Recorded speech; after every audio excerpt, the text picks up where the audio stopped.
ایک بہت بڑے عالم تھے، ان کے بارے میں کسی نے یہ آ کر ان سے کہا کہ میں نے آپ کے بارے میں فلاں فلاں باتیں سنی ہیں، آپ نے فلاں فلاں غلط کام کیا ہے، اور بہت ہی معتبر آدمی سے سنا ہے۔ میرے الفاظ پر غور کرنا، آنے والا شخص کیا کہتا ہے کہ میں نے آپ کے بارے میں ایسی ایسی باتیں سنی ہیں اور بہت ہی معتبر آدمی سے سنی ہیں۔ تو عالم صاحب نے صرف ایک بات کہی، غیبت کرنے والا معتبر کب سے ہو گیا؟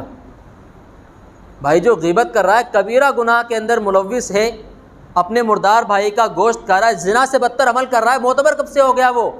تو اس لیے اگر آپ سے کوئی غیبت کرے تو آپ سمجھ جائیں کہ یہ معتبر نہیں ہے، لائق اعتبار نہیں ہے، اس پر ہم اعتبار نہیں کر سکتے۔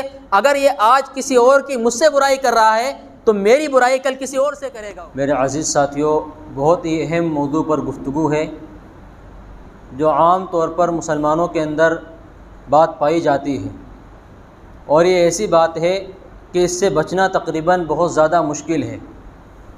ہر گناہ سے مسلمان بچ جاتا ہے، جو تقوی والے ہیں، متقی ہیں، پرہیزگار ہیں، وہ ہر قسم کے گناہ سے بچ سکتے ہیں، لیکن ایک گناہ ایسا ہے جس سے بچنا ان کے لیے ذرا مشکل ہو جاتا ہے۔ کہیں نہ کہیں کسی نہ کسی موقع پر اس گناہ کے اندر ملوث ہو جاتا ہے انسان۔ تو اسی موضوع سے متعلق کچھ باتیں آپ کے سامنے عرض کروں گا۔ قرآن کریم کی ایک آیت آپ کے سامنے تلاوت کی ہے، اور محمد الرسول اللہ صلی اللہ علیہ وسلم کا ایک فرمان مبارک آپ کے سامنے میں نے پیش کیا ہے۔ وہ گناہ کون سا ہے؟ غیبت ہے، چغل خوری ہے۔ یہ گناہ ایسے ہیں کہ جن سے بچنا بہت ہی مشکل ہے، کہ جہاں دو لوگ بیٹھے تیسرے کا تذکرہ ضرور ہو جاتا ہے، جہاں تین لوگ بیٹھے چوتھے کا تذکرہ شروع کر دیتے ہیں، کیونکہ باتیں کرنے کے لیے ان کے پاس کوئی اور موضوع ہوتے ہی نہیں۔ عام طور پر اگر آپ دیکھیں گے مسلمانوں میں کہ اگر چند لوگ بیٹھے ہوئے ہیں تو باتیں کرنے کے لیے یہی موضوع ہوگا کہ فلاں کی بات کر رہے ہیں، ان کی بات کر رہے ہیں جو مجلس کے اندر حاضر نہیں ہیں۔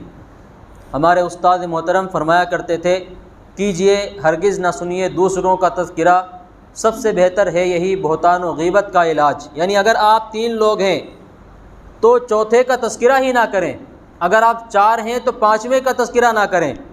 آپ اگر اچھائی سے بھی تذکرہ اس کا شروع کریں گے تو شیطان آپ کو برائی تک لے جائے گا۔ چند اچھائیاں بیان کریں گے، پھر برائی بھی شیطان نکلوا دے گا کہ ہاں اچھا ان کے اندر یہ برائی بھی پائی جاتی۔ جہاں آپ نے برائی کا تذکرہ کیا وہی غیبت ہو جائے گی۔ اور غیبت کتنا بڑا گناہ ہے، آپ نے کبیرہ گناہ سنے ہوں گے۔ کبیرہ گناہ کی فہرست میں اگر آپ دیکھیں گے تو سب سے اوپر تیسرے چوتھے نمبر پر غیبت کا تذکرہ آتا ہے، اور اللہ کے نبی صلی اللہ علیہ وسلم نے تو یہاں تک ارشاد فرمایا، الغیبۃ اشد من الزنا، کہ غیبت زنا سے بھی زیادہ بڑا گناہ ہے۔ زنا کو ہم گناہ سمجھتے ہیں، کتنا بڑا گناہ سمجھتے ہیں کہ مسلمان زنا سے دور بھاگتا ہے، لیکن جو غیبت کرتے ہیں، غیبت کرنے والے زانی سے زیادہ بدترین گناہ کے اندر ملوث ہیں۔ تو اس لیے غیبت سے اور زیادہ اپنے آپ کو بچانا چاہیے۔ اور صرف یہی نہیں فرمایا بلکہ اللہ کے نبی صلی اللہ علیہ وسلم نے ارشاد فرمایا، کیا تم میں سے کوئی شخص اس بات کو پسند کرے گا کہ اپنے مرے ہوئے بھائی کا گوشت کھائے؟ مردار تو چھوڑیں، کوئی زندہ اگر اس کو صحیح طریقے سے ذبح کیا گیا ہو، اور کوئی گوشت، انسانی گوشت، بھائی بھی چھوڑیں، انسان کا گوشت اگر کوئی پیش کرے تو کیا کوئی کھائے گا مسلمان؟ ہرگز نہیں۔ تو اپنے مردار بھائی کا گوشت کیسے کھا سکتا ہے؟ کوئی بھی اس بات کو پسند نہیں کرے گا۔ تو غیبت کرنے والا دراصل اپنے مردار بھائی کا گوشت کھانے والا ہے۔ آپ اگر دو ہیں تو تیسرے کا تذکرہ نہ کریں، اگر آپ تین ہیں تو چوتھے کا تذکرہ نہ کریں، اور کسی دوسری بات میں آپ مشغول ہو جائیں، کوئی دینی بات آپ چھیڑ دیں۔ باتیں کرنے کے لیے تو بہت ہیں، لیکن جو کرنا نہ چاہے تو پھر شیطان بہکائے گا کہ غیبت کریں، اور اپنے آپ کو زیادہ سے زیادہ مشغول رکھیں۔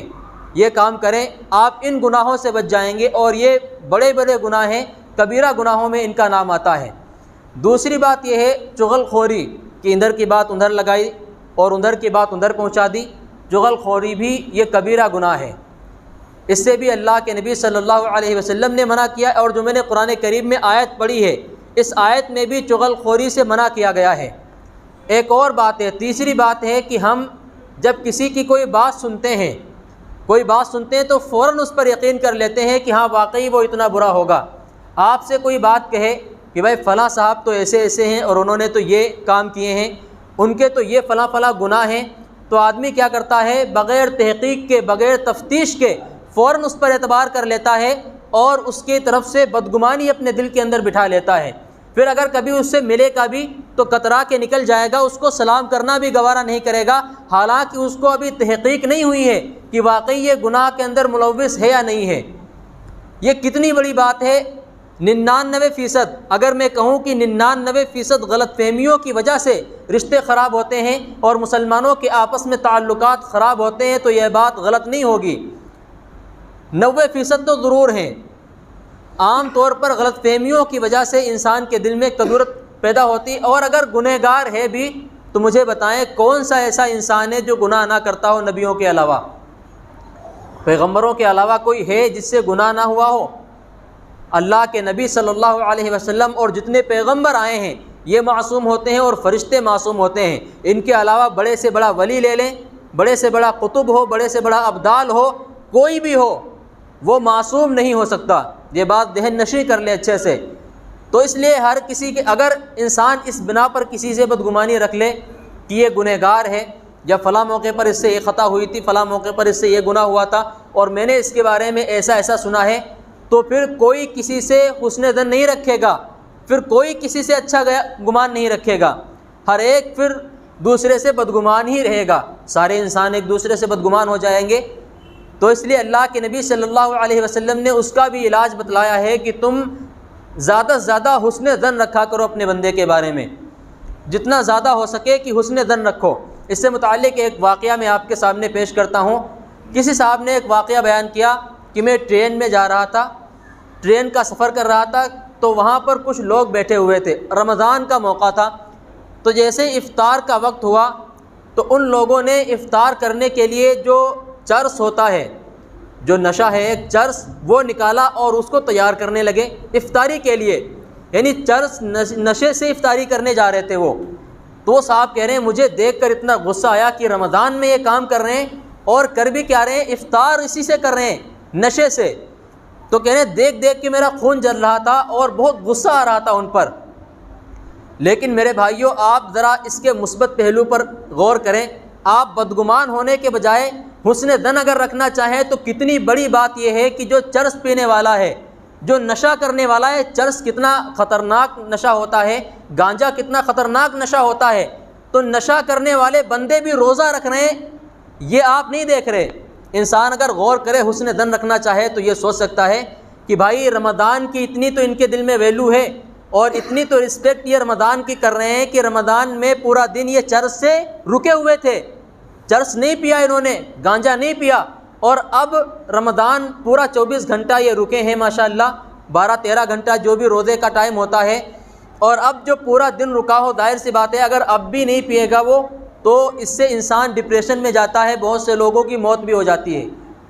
تو انسان اگر حسن ظن رکھنا چاہے تو دوسرے پہلو پر بھی غور کر سکتا ہے، لیکن ہماری عادت کیا ہے کہ ہم خامیاں تلاش کرتے ہیں، اگر 10 اچھائیاں ہوں گی وہ نہیں دیکھیں گے، ایک برائی کوئی مل جائے بس اچھالنے کے لیے وہ کافی ہے، اس کو اچھال کر اس آدمی کو بدنام بھی کرے گا وہ، اور خود بھی بدزن ہوگا، دوسروں کو بھی اس کی طرف سے بدگمان کر دے گا، جبکہ جو اس کے اندر کی 9 اچھائیاں ہیں وہ نہیں دیکھے گا انسان۔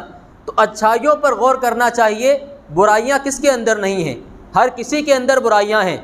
عام طور پر ہمارے یہاں کیا ہوتا ہے کہ اگر کسی صاحب نے کسی کو کوئی بات بتائی کسی کے بارے میں تو بغیر تحقیق کے، بغیر تفتیش کے، بغیر سچائی جانے ہوئے اس کی طرف سے دل میں اپنے بغض رکھ لیں گے اور اپنی جانب سے کبھی اس سے سلام نہیں کریں گے پھر، اور اس سے تعلقات بھی اپنے خراب کر لیں گے بغیر تحقیق کے۔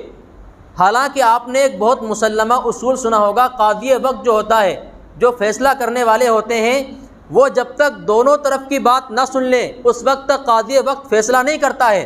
اگر قاضی ایک جانب کی بات سن کر فیصلہ کرنے لگے ہماری طرح تو پھر کوئی بھی فیصلہ شاید صحیح نہ ہو اور قاضی وقت خود گنہگار ہوگا۔ ایک واقعہ میں اس سے متعلق آپ کو بتاتا ہوں۔ ایک مرتبہ کا واقعہ ہے کہ ایک عالم صاحب ایک قاضی صاحب کے دربار میں پہنچے، تو جو قاضی وقت ہوتے ہیں ان کو بہت سی اسلام کی نالج ہوتی ہے، قرآن و حدیث کے بارے میں معلومات ہوتی ہے، اسلامی کنٹری کے وہ قاضی تھے، فیصلہ کرنے والے تھے، تو وہ ان عالم صاحب کی بہت عزت کرتے تھے۔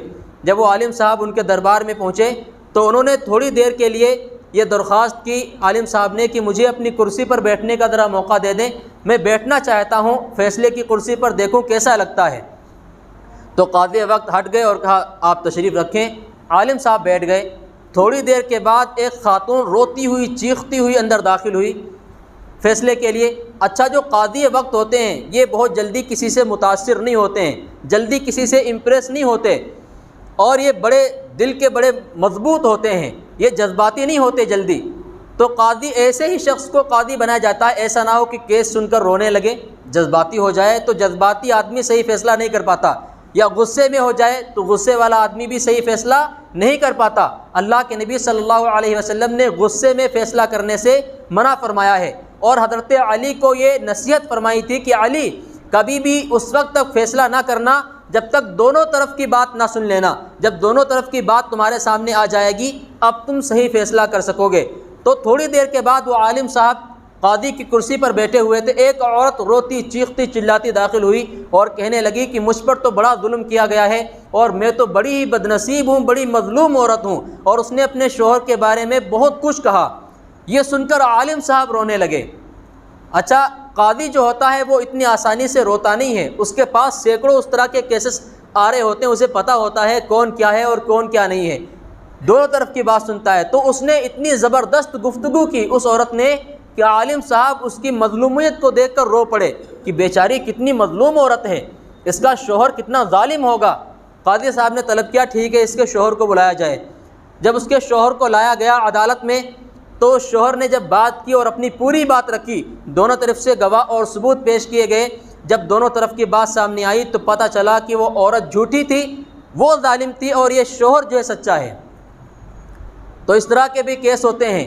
انسان اب ہمارے پاس کیا ہوتا ہے، کوئی شخص آیا کسی کے بارے میں اس نے برائی کی کہ بھائی ایسا ایسا میرے ساتھ ہوا ہے، میں تو بڑا پریشان ہوں، میرا شوہر مجھ پر، کوئی عورت آئی اس نے کہا میرا شوہر مجھ پہ ظلم کرتا ہے، یا کوئی مرد آیا اس نے کہا میری بیوی بڑی بدتمیز ہے، بڑا ظلم کرتی ہے۔ تو انسان کیا کرتا ہے، اس کے شوہر کی طرف سے دل میں بغض رکھ لیتا ہے۔ ہم یہی کرتے ہیں، حالانکہ ایسا نہیں ہونا چاہیے۔